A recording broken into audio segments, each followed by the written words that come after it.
the mighty and resilient Merrimack River, carving through the communities of our great region. My name is Linda Lorden, proud president of Merrimack County Savings Bank, and like the river that serves as our namesake, we're a constant yet ever-changing presence. Because to us, it's bigger than banking. It's about powering communities and putting people first. It's about knowing where you came from and where you're going. That's Merrimack style. Visit us at themerrimack.com.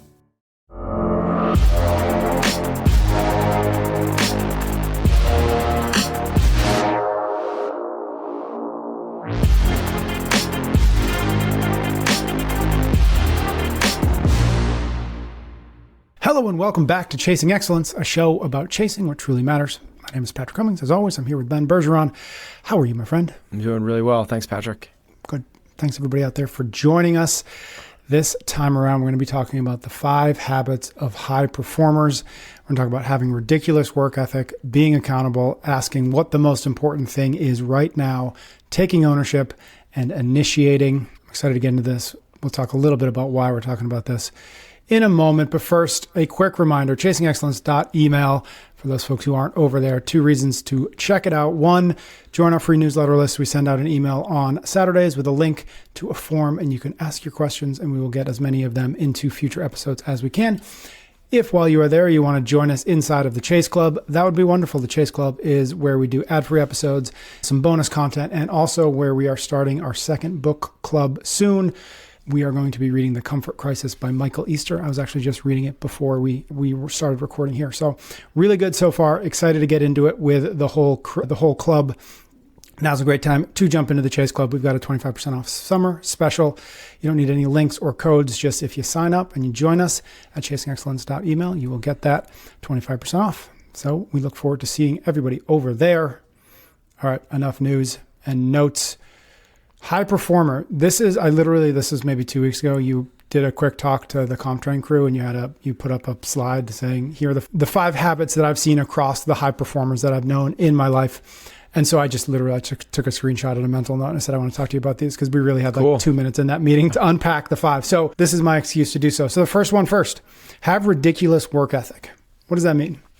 Okay, so I think usually, like I do this before, when you always ask that first, I'm like, let's back up a little bit, maybe give a little bit. I should know that. I should give you space to be like, before I get into this first one, let's zoom out. But yeah, so here you go. I just did it. Let's zoom out first before we get into Patrick. The first one. I'd love to zoom out about this.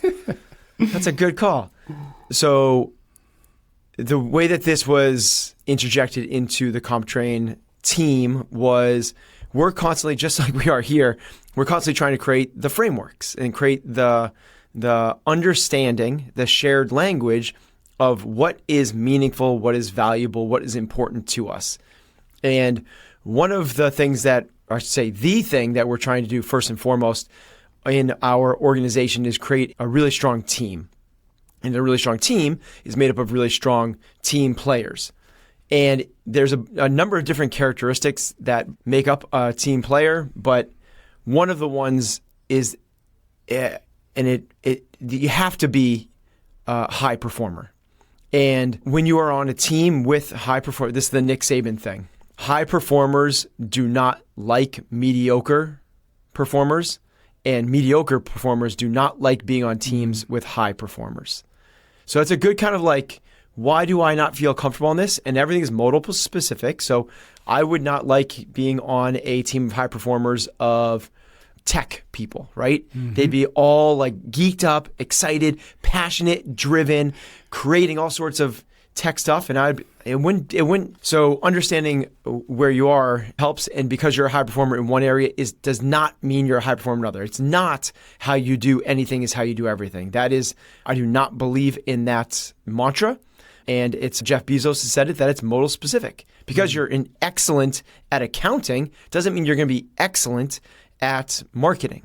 And because you are excellent at your health and fitness journey does not mean you're going to be excellent in your relationships. Once you say it like that, it's like, oh yeah, I get it. So what we are looking for is high performers in our modal specific area, meaning we are looking for people that are a part of our organization that are high performers in their respective jobs.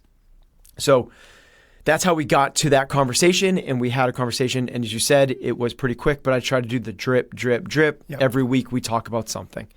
So that gets us to, I laid out five characteristics. As you said, Yep. 5 habits that I've seen from my firsthand experience, but also from reading about other high performers and other teams, from Howard Schultz at Starbucks to, Steve Jobs to, just trying to find the other high performers and what they've done to create amazing teams around them, Ray Dalio and others. So that's the backstory. Now let's go back to that original question, which was, Okay. What was the first character I said? I'll give it to you in a second, but real quick, because that was very helpful and got me thinking, is this more useful, or is this a better way to look at this as a high-performing team member?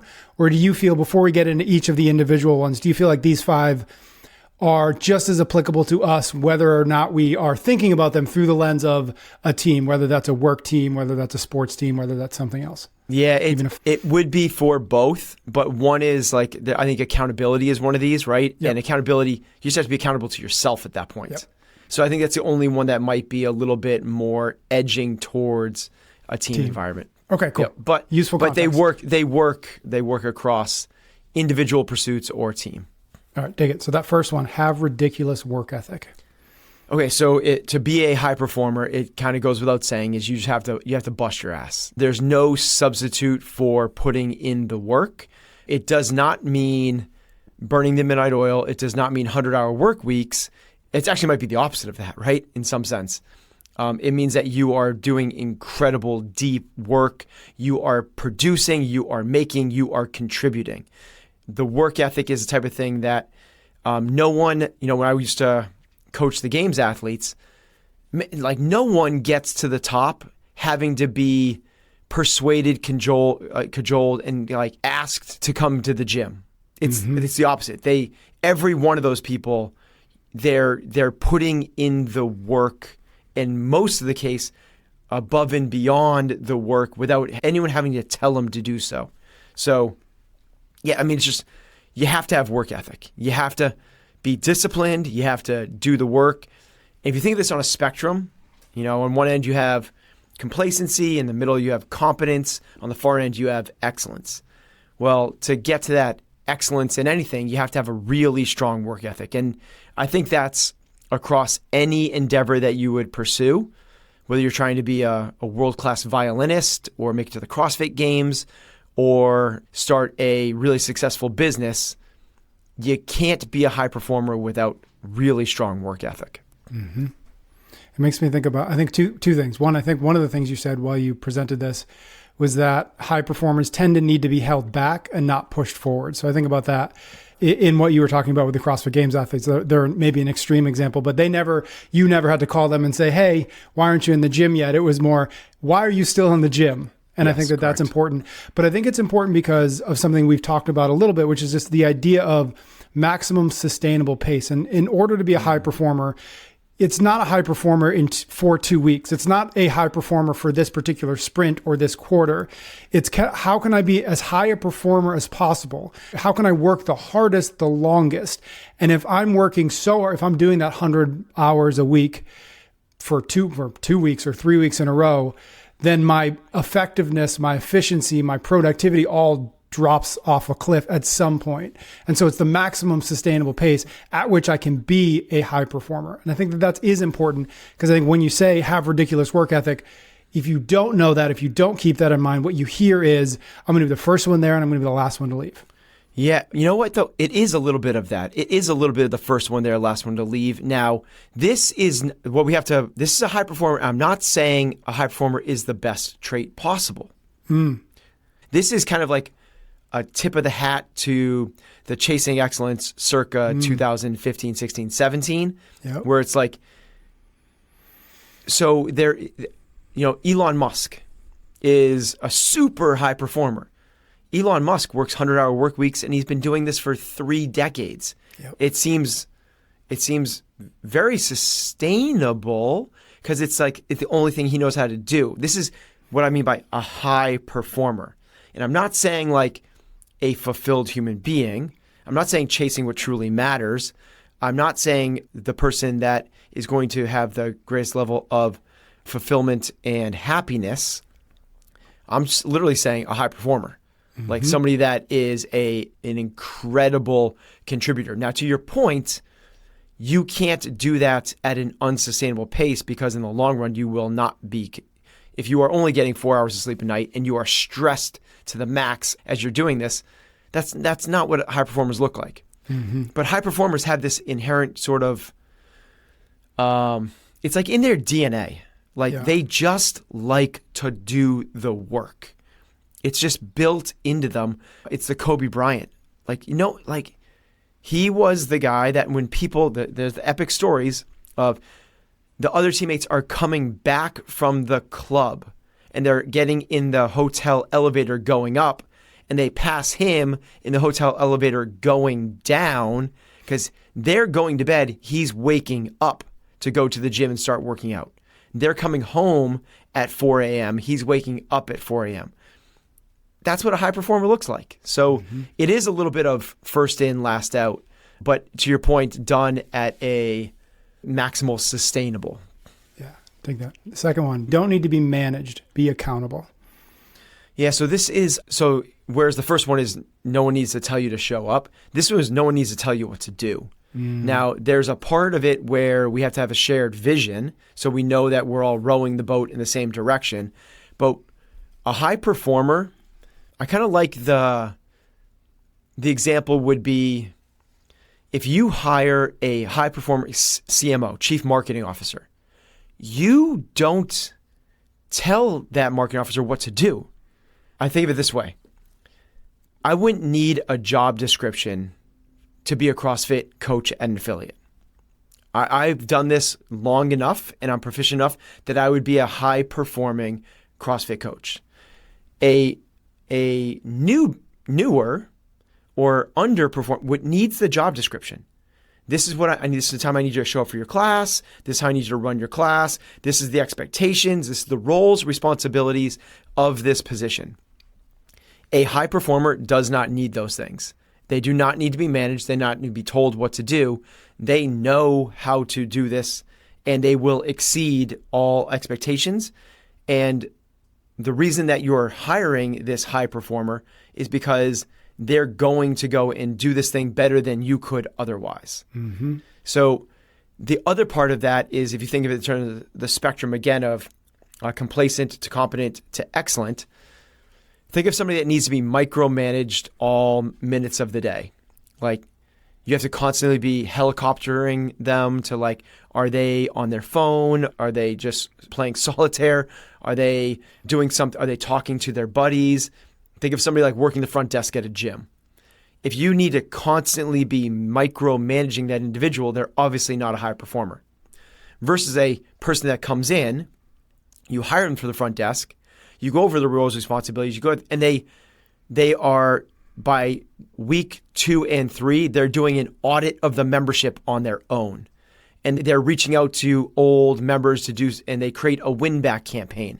They are going through and creating a SOP for how to manage the facility and the equipment. Like that's a high performer. Ryan Holiday spoke of this in Obstacle is the Way. And I'm going to forget, you might remember, there was a US president that started off at a university.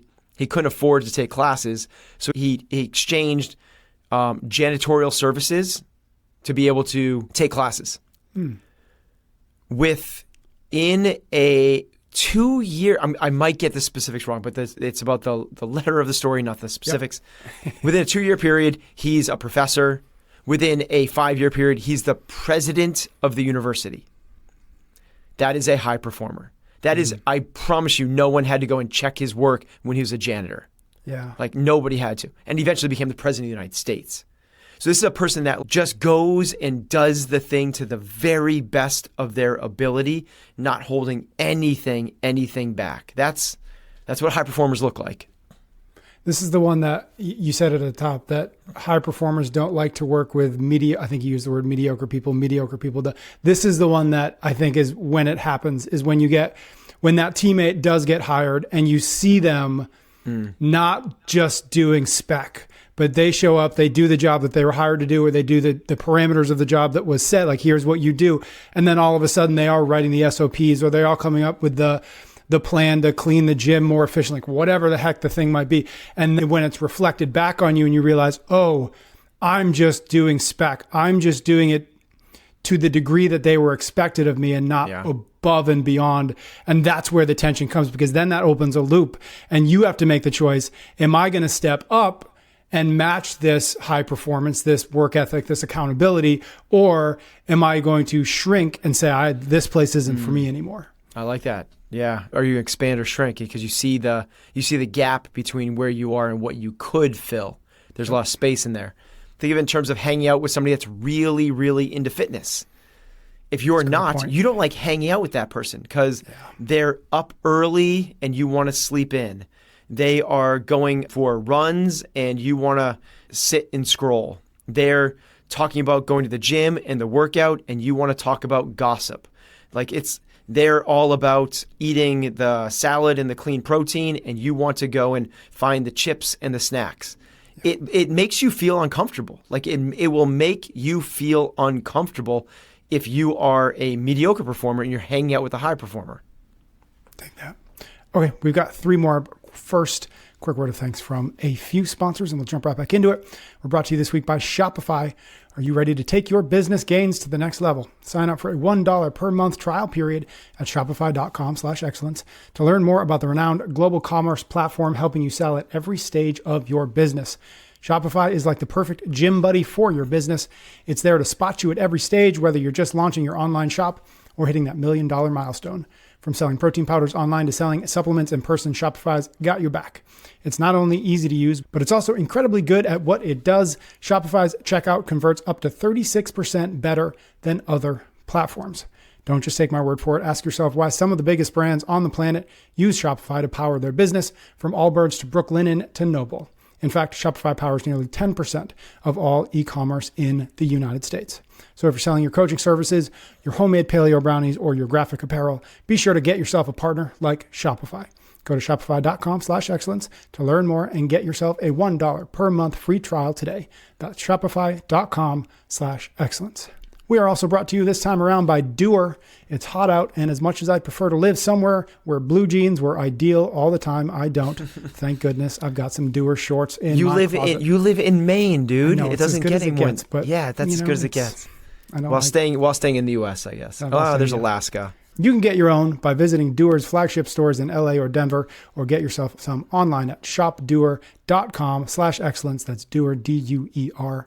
The stretch performance denim and lifestyle apparel from DUER are built for doing. They combine comfort, style, and quality for all we do in a day. Plus, they're made with sustainable materials like wood chips, plants, and recycled plastic bottles. So not only does DUER look good and feel great, it's also a brand I'm happy to support.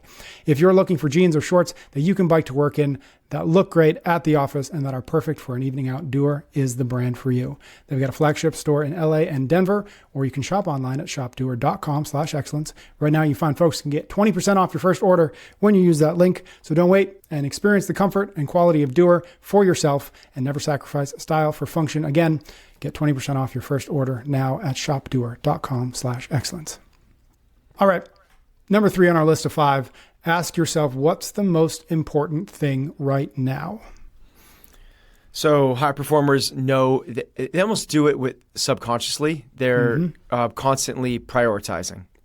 And the acronym for this is WIN, W-I-N, what's important now. And if you want to win, you constantly need to be asking yourself that. I actually think this is one of the most important questions we should be asking ourselves at all times.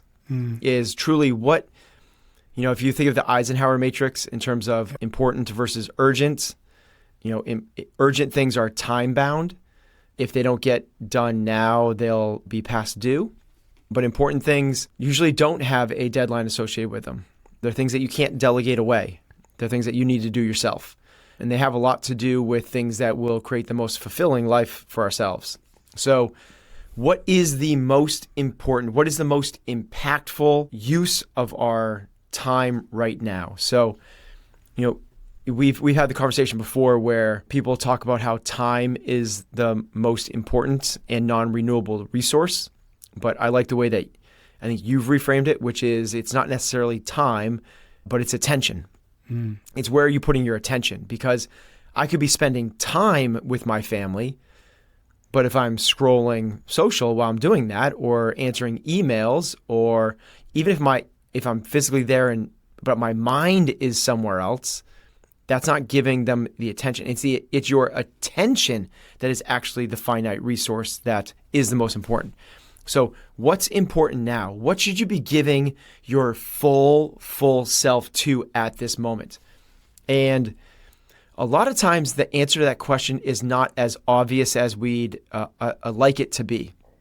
We get caught up into our normal default patterns and modus operandum like a lot, which is I'm going to go and open up my computer and answer emails. Well, is that the most important thing that you could be doing right now? I'm sure it feels very, very urgent, but should you be working on creating a blog post? Should you be working on that project? Should you be working on reconnecting with some people that you haven't talked to in too long? Should you be calling your wife or sending her a text just saying, love you, babe? Like, what is the most important thing? This is what high performers are doing. And they're doing it at a subconscious level because it's just built into, again, who they are. Now, we might not have that, so we have to maybe create some triggers to make us do that. And this is one of the reasons that I track a lot of things, is I try to keep myself on track by saying, these are the important things. If I want to be a high performer in my life, I have to do the most important things, not all the urgent. If you read a lot of the, getting things done type stuff, they'll say like, you build it into your calendar, and you do it at a weekly basis. They've talked about this in terms of time management.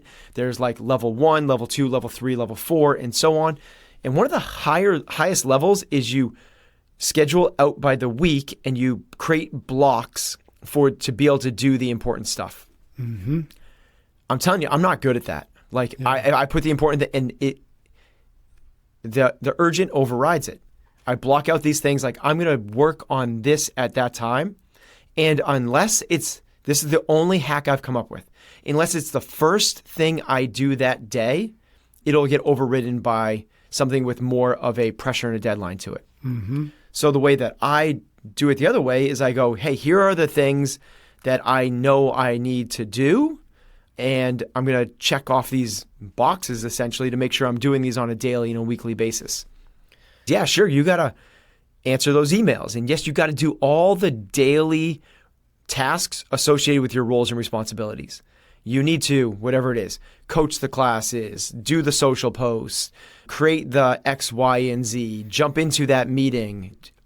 But that's just like pressing the buttons. High performers ask, what's the most impactful thing that I can be doing right now? And they go and do that. Yeah. They don't miss the other stuff. They don't miss the other stuff, but they're also doing the most important things and not putting that off. I like the small tweak you just said. You said the most impactful thing instead of the most important thing. I kind of like impactful more, only because we hear most important. And I don't know that we're very good at determining of the 47 things that I could be doing, what's the most important. But impactful, that begins to create a vision in my head of, okay, like, yeah, that's necessary, but is that impactful? No. Okay. So how do I balance so that 100% of my time isn't on the necessary at the expense of the impactful? Yeah. And I mean, what we're actually saying is like, we're almost like leveling up to almost like pretty good when we're saying email and social and all, and the stuff that like you need, because that's at least doing something productive. What a lot of people do is they go in they're I'm just going to jump on Facebook for a little bit. I'm going to go on Etsy. I'm going to go search on Amazon. I'm going to go and scroll through Instagram. And so that is certainly, in terms of, again, that complacency, competence, excellence spectrum, high performers are always asking themselves, what is the most impactful? So again, we can relate this back to the gym. You could go to the gym and you could do a set of 50 wrist curls and a set of 50 sit-ups. Okay, but is that going to be the most impactful thing that you could do in your, let's say you're going to do 3 times 15 wrist curl, 3 times 15 calf raises, 3 times 50 ab mat sit-ups. And that takes you 10, 12 minutes. Is that the most impactful way that you could use those 10 or 12 minutes to further your health and fitness? I would say for most of us, it's not. We could find more impactful ways to spend that time. So asking yourself, what is that most impactful thing? I don't know that I've ever done a wrist curl. Is that literally like a dumbbell and then you just like flick your wrist? Oh, dude, yeah, dude, it's like you want to get like, those like the Sylvester Stallone forearms, that like pop out like. Okay, got it. All right, got it. The fourth one on our list. You're like, please stop. Take ownership. Oh, okay. This has to do with mindset more than anything else. And it goes back to our levels, our hierarchy, our phases of mindset. And the lowest is a victim, which says, woe is me, and it's everyone else's fault. And that feels very empowering to them. On the full flip side of that, it is, I have total control over the way I respond to my circumstances. Thus, everything essentially comes down to me. It's not my boss. It is not my coworkers. It is not where I live. It is not the economic environment. It is not the political system. It is not the people on the internet. It is not the trolls. It is me. Like I'm going to take ownership of my situation. If a coworker gets promoted ahead of me, I take ownership of that. I don't blame the boss or the system or the organization or certainly that of the coworker. It's on me. And if I make a mistake, it's not somebody else's fault. It's on me. Like high performers don't make excuses. They don't look for them. Kobe Bryant, again, going back to that. Kobe Bryant, his rookie year, this is such a crazy, awesome story that like his rookie year in the final game of the year, in the waning seconds, they're in the playoffs. It's the final game of the playoffs. He's a rookie straight out of high school. He has Shaquille O'Neal on his team, who basically, if you just give him the ball in the paint, is going to dunk over everybody. Yep. It's essentially one of those back and forth tied games. He takes the last 3 shots for his team, all from far outside the key, and he airballs. He doesn't miss. He airballs all 3 shots. Now, what he did being a high performer, he didn't go, woe is me. He didn't go anything else. He didn't blame anybody else. He went, I don't have the legs. I'm not fit enough. I'm not strong enough to be able to handle the 82 game season plus the playoff run. I'm coming out of high school where we play at most 25 games. Man, I need to be in way better shape. And he took ownership of that and ran with it. Now think of how many other people just go like, I got unlucky. Maybe it wasn't for me. I should have passed the ball into there. But high performers take full ownership of everything. I was having the conversation with my coaches this morning, and we were saying, I gave a talk to my class, and she takes my class. And the conversation was about, we were doing this interval piece, which is awesome workout, wall balls, burpees over the rower, and rowing, and you work for 2 minutes and you rest for a minute. You have to finish the amount of work, but it's 2 minutes on, 1 minute off of work, and you kind of chunk your way through this. It's such a great workout because it's so hard, but you can't not hear that voice in your head because there's that 1 minute rest. Yep. And you have to start back up. So the whole conversation I had with my class was, don't allow yourself to feel sorry for yourself. And then if you do, don't judge yourself for feeling bad about yourself. We have a tendency to judge ourselves, and you have that coach voice in your head or that critic voice in your head. If the critic pops up and says wow, you're not very good, this is hurting a lot, she's ahead of you, why is it taking so long? Why can't you do 15 wall balls without taking a break? If that pops up, don't then get upset with yourself for having those thoughts. The idea is, and she was saying, it sounds a lot like the way I've sort of heard about meditation now, which is not don't think any thoughts.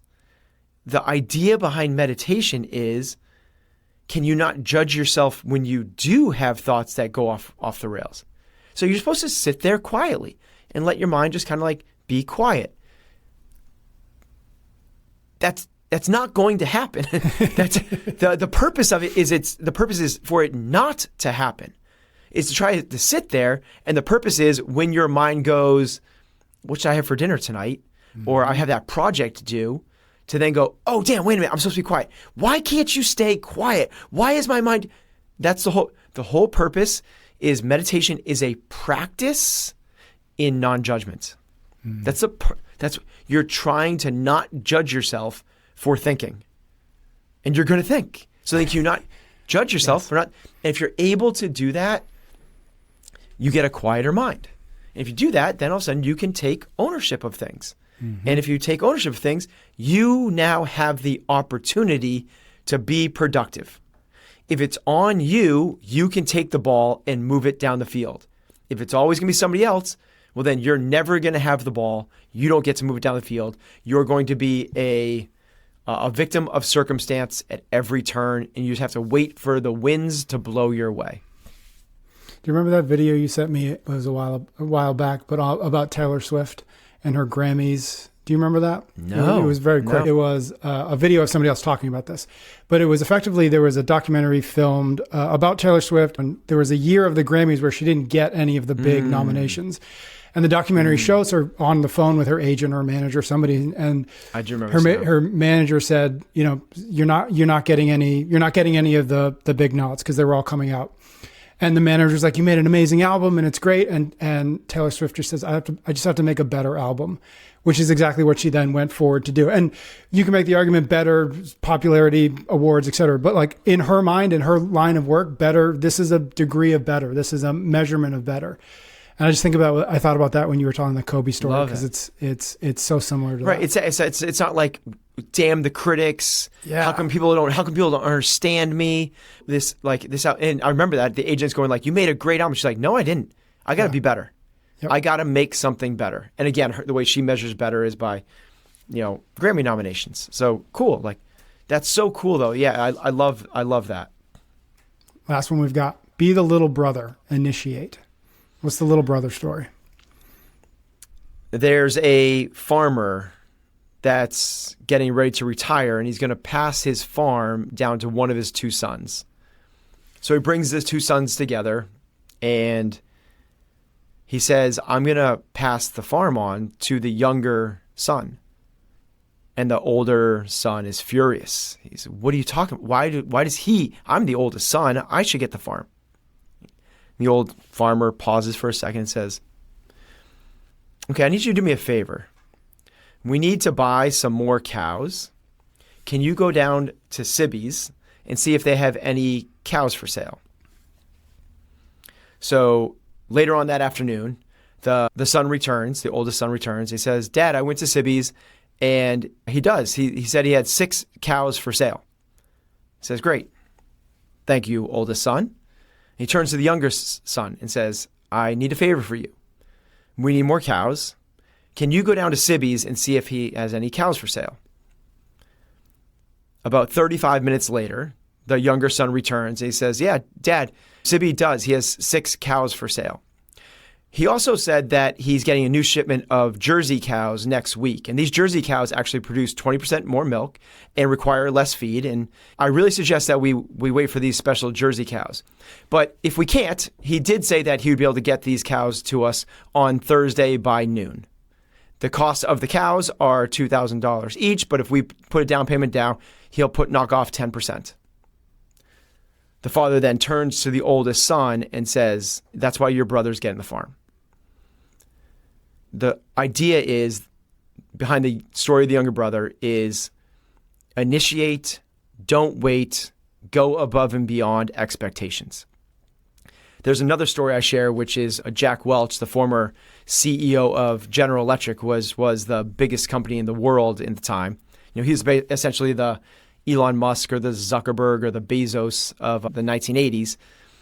And during a commencement speech, he told a story that has a similar message, which was, it's funny because he's doing this at a academic graduation. He says, I want you to forget all the lessons that you've learned in school. He said, to get an A in school, you need to meet exactly the teacher's expectations. If you answer every question and you answer every question correctly, you get an A in school.